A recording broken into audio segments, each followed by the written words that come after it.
আসসালামু আলাইকুম। আজকে সকালের ভ্লগটা আপনাদের সাথে শেয়ার করব। ঘুম থেকে উঠেই আমার রুমের টেলিভিশনটা মনে হলো ধুলা জমেছে। এইজন্যে প্রথমে আমি টেলিভিশনটাই ক্লিন করে নিলাম। তারপরে আমার বেডরুমটা আমি গুছিয়ে নিলাম। এটা আমার রুম। আমার রুমের কিছু অংশ আপনাদের সাথে শেয়ার করলাম। আমার রুমটা অনেক বড়, সাথে অনেক বড় জানালা আছে, সঙ্গে আরেকটা বারান্দা আছে। তো আমার রুমের জানালা দিয়ে বাইরের প্রকৃতিটা খুবই ভালো দেখা যায়। জানালার পাশেই অনেক বড় বড় গাছ। আর আজকে সকাল থেকেই বৃষ্টি। আর আমি সকালে উঠেই প্রতিটা রুমের জানালা খুলে দেই, যেন বাহিরের আবহাওয়াটা ঘরে ঢোকে। এখন আমি একটু কিচেনে যাব। সকাল সকাল আমার একটু খিদা লেগে গেছে। তো আমি আগে আমার জন্য একটু নাস্তা করব, তারপরে বাসার সবার জন্যে নাস্তা রেডি করব।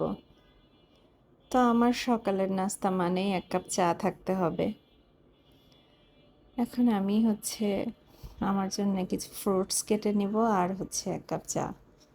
এটাই সকালের নাস্তা আজকে আমার। দিনে দিনে অনেক হেলদি হয়ে যাচ্ছি, এজন্য ভাত রুটি খাওয়া বন্ধ করে দিতে চাচ্ছি, বিশেষ করে সকালে। যদিও আমার জন্য খুব কষ্ট, কারণ আমার খেতে খুব ভালো লাগে। তারপরেও ট্রাই করছি সকালে যেন ভাত রুটি এগুলো কোনো কিছু না খাই। তো আমি একটা ড্রাগন ফল নিলাম আর একটা কলা নিব। তো আমার দুধ চা লাগবে, আমি তো রং চা খুব একটা পছন্দ করি না। তো দুধ চার প্রিপারেশনই নিচ্ছিলাম। আমার চা রেডি হয়ে গিয়েছে। এখন আমি 2 চামচ দুধ আর চিনি খাওয়াটা কমিয়ে দিয়েছি, খুবই অল্প চিনি দিব। আধা চামচ পরিমাণ চিনি নিয়েছি। যদিও আমার চিনি খেতে খুব ভালো লাগে, চায়ে একটু মিষ্টি বেশি হলেই আমার বেশি পছন্দ। কিন্তু এখন হেলদি হয়ে যাচ্ছি, এখন একটু কমাই দিতেই হবে। তো আমার চা রেডি হয়ে গেছে, ফ্রুটসও কাটা হয়ে গিয়েছে। এখন আমি রুমে যাই, রুমে বসেই একটু খাই।